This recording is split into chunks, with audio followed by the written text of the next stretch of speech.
Students कैसे हैं आप। बात करते हैं चैप्टर नंबर 9 केमिकल इक्विलिब्रियम और हमारा आज का क्वेश्चन है question number 1 which is test yourself 9.2 जो हम पढ़ रहे हैं। इसका क्वेश्चन नंबर 1 जो कि है define law of mass action, right. It's a very easy question. I think आपने इसको टॉपिक में पढ़ा होगा। The rate at which the substance reacts is directly proportional to its active mass and the rate of reaction is directly proportional to the product of inactive masses of the reacting substances.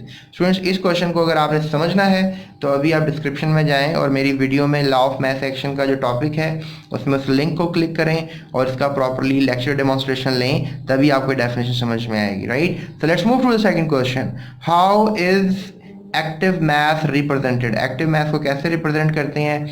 I think so that is not difficult question. Molar concentration of reactants taking part in chemical reaction is called active mass. जो भी concentration reaction में हिस्सा ले रही होती है उसको कहते हैं एक्टिव मैथ और इसका यूनिट मोल पर डीएम क्यूब होता है। Active masses are represented by square brackets. इनको स्क्वायर ब्रैकेट्स की फॉर्म में जो है वो शो किया जाता है which means molar concentration, right. So students move करते हैं towards the third question. What do you mean by equilibrium constant? Equilibrium constant से क्या मुराद? इसको KC कहते हैं। Equilibrium constant क्या होता है? It's a ratio of product of concentrations to the product of concentration of reactants given as a given equilibrium expression. It is represented by। इस question को भी समझना है तो आप जाएं अभी इस डिस्क्रिप्शन में जाएं और वीडियो लिंक को जाकर आप क्लिक करें और इंशाल्लाह मैं आपको वहाँ पे समझा रहा हूँ। एंड आई होप कि अगर आप वहाँ से वीडियो देखकर वापस क्वेश्चन पे आएंगे तो आपको 100% ये क्वेश्चन समझ में आ जाएगा।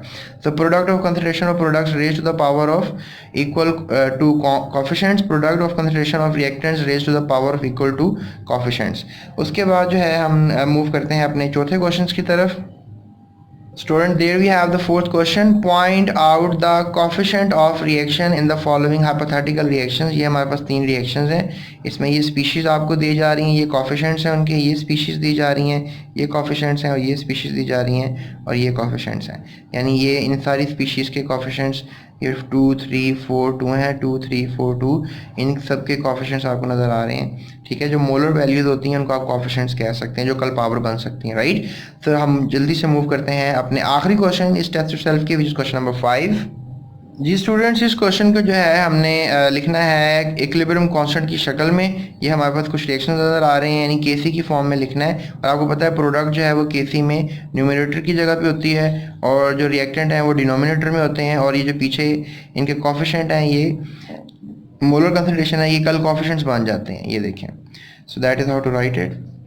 ये रिएक्शन है, इसको इस तरीके से लिखा जा सकता है, इस रिएक्शन को इस तरीके से लिखा जा सकता है। एंड आई होप के that is being a really easy ask और इतना डिफ़िकल्ट आस्क नहीं है।